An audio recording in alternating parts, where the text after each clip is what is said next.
Yo, what's good, everyone? We are not in a literal physical corner, but we are introducing our new little segment today, the Creators Corner. Great idea that Quincy came up with. We want to, as a part of the Illustrated Underground, spotlight the creators behind the books. Whether you're an artist, you're a writer, whatever you do within like the comic book space. Yeah. We want to highlight you, whether you're an emerging creative or a seasoned or a veteran one. We want to show the work that you're doing, the impact you're making within the comic book, manga, anime space, the messages, the commentary behind it. The little creators, the indie creators, the people that are at your local comic book stores, the people that are trying to get their ideas out there. Comic book communities and industries have become harder and harder to get in as time has gone on. It's become harder to get your stuff off the floor. We just want to give some support, and we're really excited to have our first guest. My name is Malik Simmon. Sometimes I go by Malik Son. I have started writing or have written animated TV series slash webtoon series called Reaper.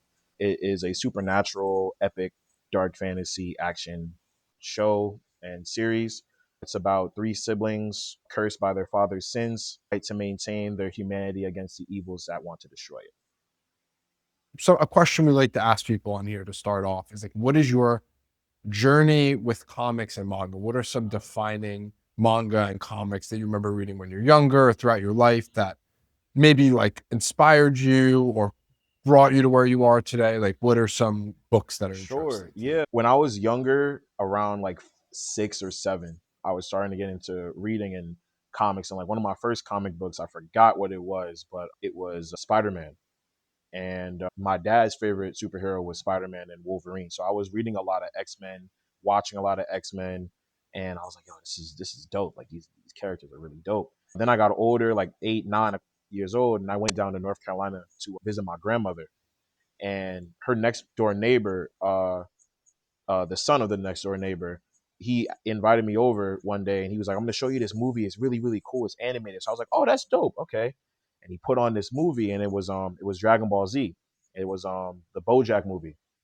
And I was watching it and I'm like, yo, it's so interesting to see a character that's around my age defeating this foe that his father couldn't fight and go after. And it was really cool to see that. And from that moment, I was like, I want to make stuff like that. I want to feel excited like when I saw that. It's definitely great. I know that you're a big like with Dragon Ball, Naruto, like, and the inspiration definitely does show like in Reaper and like a lot of like the promotional content that you do. Yeah. What would you say as an emerging creator, like, what were the defining moments that solidified you as a storyteller? A defining moment that made me a storyteller. Recently, my grandmother passed away like last month. And Sorry to hear that. in fourth grade, my grandmother always used to walk me home from school. And I had an assignment to do. And it was about me. It was a short story. It was about me and my friends going to Mars and fighting off aliens and all this different stuff. And my grandmother read it, and my father's side of the family is Caribbean, so my grandmother is straightforward. She was like, "Take this out. Why does this look like this? Why does this letter look like this letter? Why is there no period? This and that." They're just killing it, just destroying the whole. And I had after I did all the work and all the corrections and stuff, and I went back to my grandmother. I said, "Grandma, did you even like the story?" And my grandmother was like, "No, I did." And how you like, she didn't say it like that, but she said like how you write is you're gifted, and I wanted to help you see that. And safe to say, after those corrections, I got an A on the short story. And at first, I really didn't want to be wanted to be an astronaut. And around fifth, sixth grade was when I decided I think I want to just start creating, and I just want to write. I want to write stories. I want to do animation. I want to do film. Yeah. It's really cool to be like a creative in today's world because there's just so much like with like computers and stuff, and like you're able to accomplish so much, especially if you're independent. And I think it's like very important to highlight independent creators and artists and stuff because art is what pushes us forward, and art is what like commits to change. And if there's no artist, then it's, you know, art is just a very important thing. So it's really, I really appreciate that you were drawn to this writing aspect, filmmaking, and all this different stuff. It's very important. Society and the world. As they say, art imitates life, light imitates art. So I feel Yeah. like that's very powerful, especially, you know, using that, like those like little stories and like using those as like commentary for like bigger issues. That actually leads me to our next question. As an emerging creator, like what challenges like have tested you like the most? What keeps going away? What keeps you going? The main factor, I think, with any indie creator is really funding. That has been a challenge for me since 2022.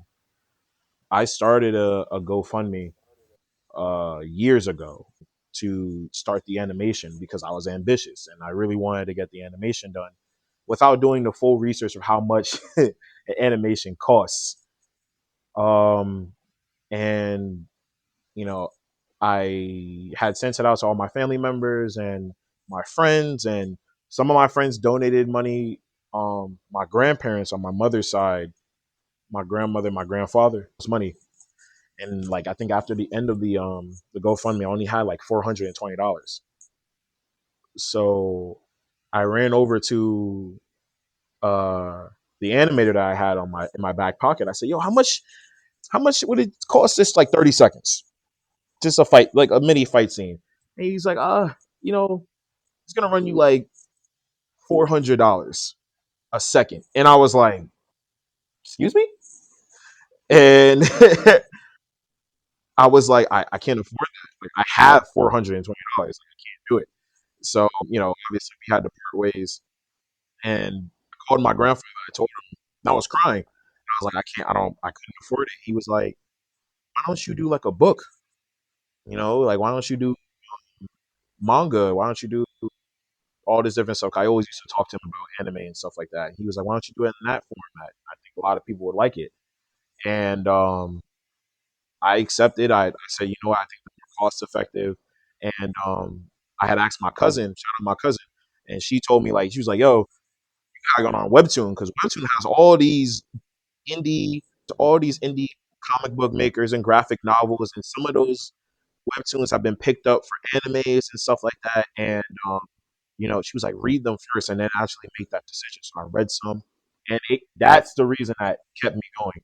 Seeing so many people in the same boat as you, all trying to create in some way, shape, or form, even though it doesn't reciprocate that same love financially, it inspired me. Things like Bristol, all these different webtoons, and um, seeing the popularity that it generated, Knights of the Abyss, Black Sands, all of those people was like motivating me. And I said, "You know what, I'm gonna try my luck." And I was still a little doubtful about it. My cousin was the one that was pushing it because she loved it. She seen how Reaper started in the beginning, and she wanted to see it grow. So one day I decided to saying, like, I need voice actors for like an audio drama and just animation and black animation and this that, and the third. And I went to sleep and I woke up, had like 10,000 views. And at that time, back in the day, old TikTok, 10,000 was a lot. So I was like, whoa. And a lot of people, hundreds of comments just saying, "Yo, I want to join. I want to do this." People DMing me. And you're like, "Oh, I don't even want to join. I'm just saying, yo, this is beautiful." And that motivated me a lot. And that's what pushed me to be like, I really want to get this done. I really think there's something here. There's a spark here. It inspires people, and it's not even out yet. Like there's there has been no character reveals yet. At the time, there's been character reveals. There's no panels yet, and already people are like, "Yo, I can't wait to see this. I can't wait to see this." So that was my main motivation, and that was finances was definitely a big setback. It even is a setback now, but your fan base, as small as it is, motivate you and push you to immeasurable heights. I like that you touched upon that. Like us as creators too, like starting this from the ground up, the fan base definitely is like the traction that keeps you Yeah. going. And me too. Like I still want to do this. Like I want to create my own comics, stuff like that. That's like a diehard passion that I have, and then you take all those things into account, and you're like, damn, well, Oh man, my friend texted me, and he was like, "Yo, did you see Korea's Kenshin's new video?" And I was like, "No, why?" And he was like, he sent me the link to the video, and I saw it. And he dropped it, a manga, and I'm like, "Oh shoot!"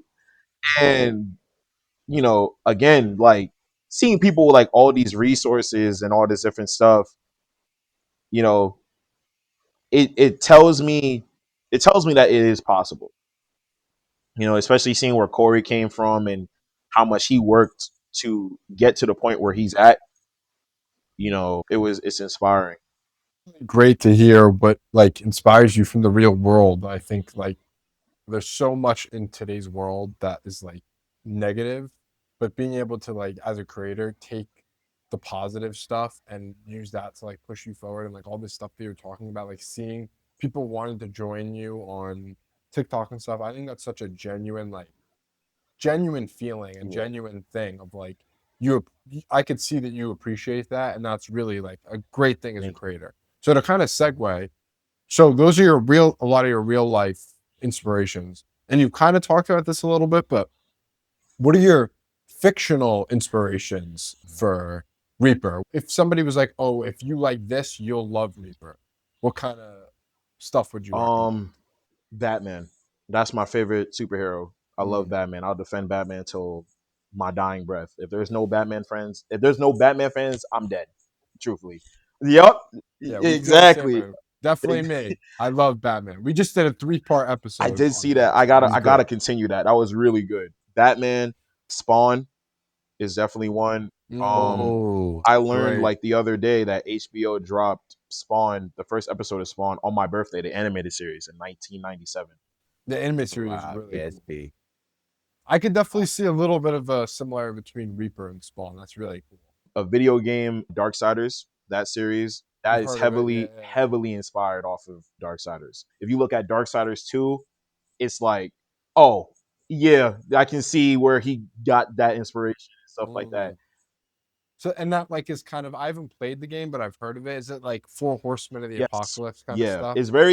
It's Darksiders 1 and 2 is really good. Darksiders 3, I have not played, but I do want to play it.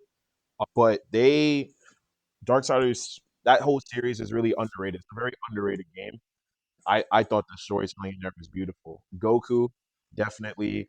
Attack on Titan, Fire Force, um, definitely one. Demon Slayer, Bleach is a heavy inspiration for Reaper and for me. I'm gonna try to throw like a monkey wrench in there. Clannad, it's a romance anime. That was really good. It taught me how to write without fighting. So how to do storytelling without an action type of anchor, but more of an emotional anchor. Daredevil is another one. Oh man, I could go on and on. I did recently make a character for Reaper that's like resembling of Jabber from Gotcha Kuda. But yeah, that's all I can think of. Those are the ones I can think of off the top of my head. Like you said, like Batman, Spawn, they're like I can see those like influence. Like It's I'm really getting, cool. Yeah, yeah, like I'm really getting more into manga, so I have to get more into that realm. yeah, But like some of the ones you named, I'm like I could see that. I could see yeah, that. yeah. Is there any like themes like that Reaper explores? Any commentary? So we touch on a lot. Like I'm interested in the mental health stuff, so that's Yeah, very so we interesting. talk a lot about mental health, especially in the Black community, in the Black space. We as a people don't necessarily acknowledge that we have those issues in our community. We more men. I could speak for the men, for example. We're taught at a young age. You gotta toughen up. You gotta grow thicker skin. We don't really talk about our emotions. We don't cry because our the older men in our families used to say, that doesn't make you a man, that doesn't make you strong, it shows that you're weak, and things of that nature. Nasir touches on that a lot. Reaper touches on that a lot, especially like with me. I've dealt with I don't know how deep I can go on the podcast, but I have dealt with some pretty dark thoughts, and I've had some lows in my life, and you know at some point in my life, Reaper was the only thing that kept me going. So I wanted to see it at its best. And that shows in all of the characters. We talk about guilt, PTSD, anxiety, identity disorder. Who am I? These siblings are 17, 15 years old. They're trying to get out of the shadow, because their father is a Grim Reaper. They didn't want that past. They didn't want that future for them. So they're trying to make it their own. You know, there's people coming after them that are ignorant to that fact, the generational pain and trauma and stuff like that because of whatever their father went through is now what their kids are going through. I definitely love how you touched upon like the black mental, the masculinity aspect, because I feel like within the black community, like it's not talked about enough. And I feel like, comics is a medium where you can talk about stuff like that and that people will actually listen to and attracts a lot of the themes, like, you talking about Daredevil Born Again, like literally, overcoming adversity. But I love that, you're focusing and taking an issue like personal to you, but also personal to your lived experience and building upon that within your characters, within your world building, within your space. Because I feel like mental health is real and it's okay not to be okay. And, I want all the listeners and audience members to know that, like, it's okay not to be okay. It's fine. And, to be able to, express that in a healthy, positive way. Yeah, exploring a lot of great Yeah. themes, very important.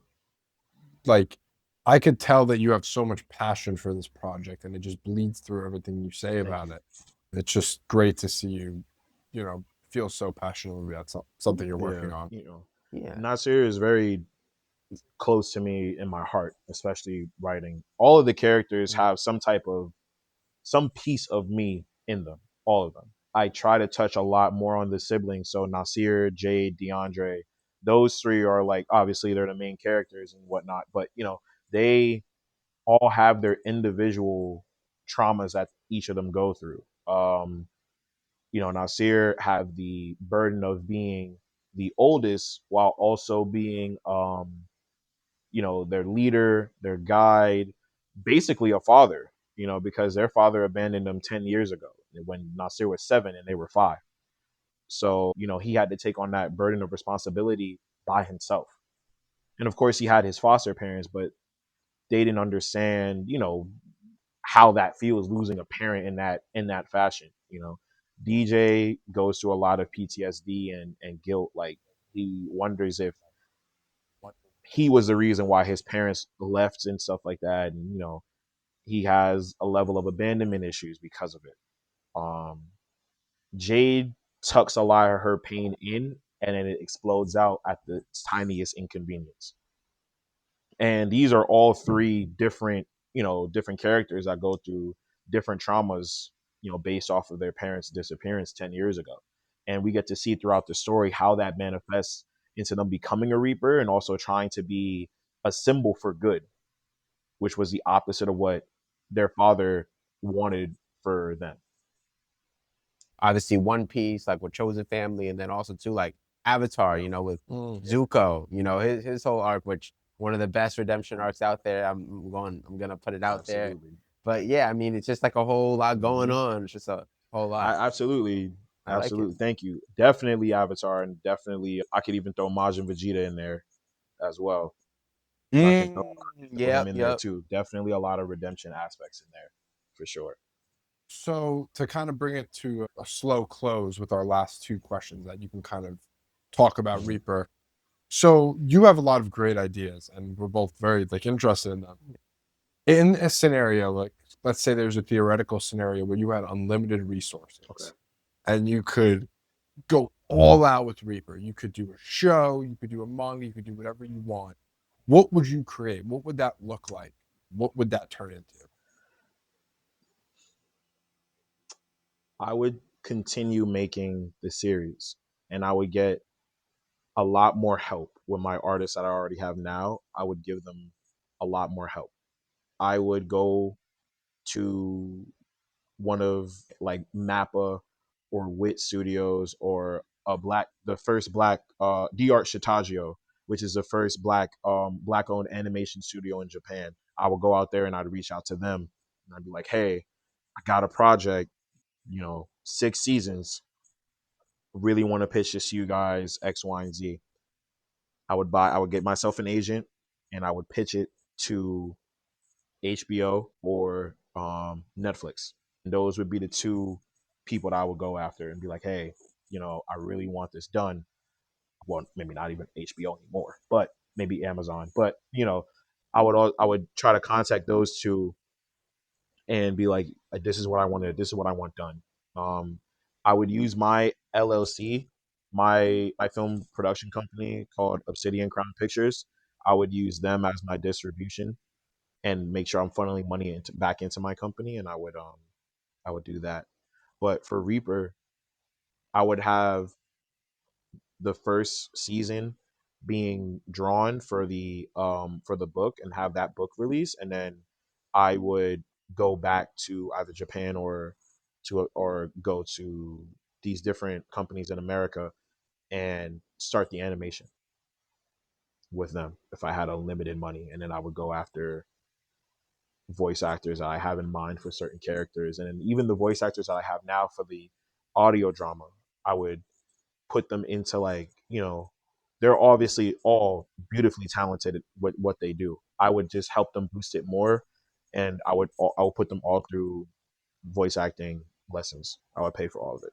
Something we talk about a lot on the podcast is the importance of creator flow between a team.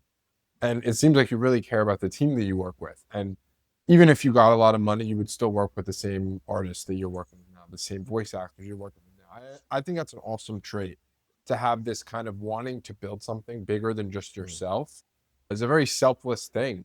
But yeah, very awesome. Finally, what can we expect next from Reaper? Where can people check out Reaper? How can they support you? Pitch Reaper to our audience. Reaper is the first book will be releasing by the end of summer. So September, early fall, late summer. After that, you'll see a slight pause because we're gonna try to roll out all of the books, like of the first volume, all at once. So we're gonna take some time off and then come back by the new year and get all of that rolling. Prepare to see a lot of voice acting, and for the final episode, prepare to see a clip of an animation in the final fight. Big things to look forward to. Yes. That is really cool. That is really exciting. So you guys, if you're watching this, you're here from the ground floor. Yeah. So Malik, where can they follow you? Where can they check out Reaper? So on Instagram, we are Reaper, all lowercase, Reaper, REAPER _ comics 1. And if you're a person that does music, anything, any genre, we love to have you as our singers or our background vocalists or the people that help us with the instruments and the instrumentals on our show. We'd love to have you. Check out Reaper. This is an absolutely awesome piece of art, and we're honored to have you as our first member of the creators. Thank you. It's been an honor to join Illustrated Underground, man. In any way, any capacity, man. I truly love what you guys are doing for the space. You guys are truly an inspiration. Thank you, man. We appreciate it.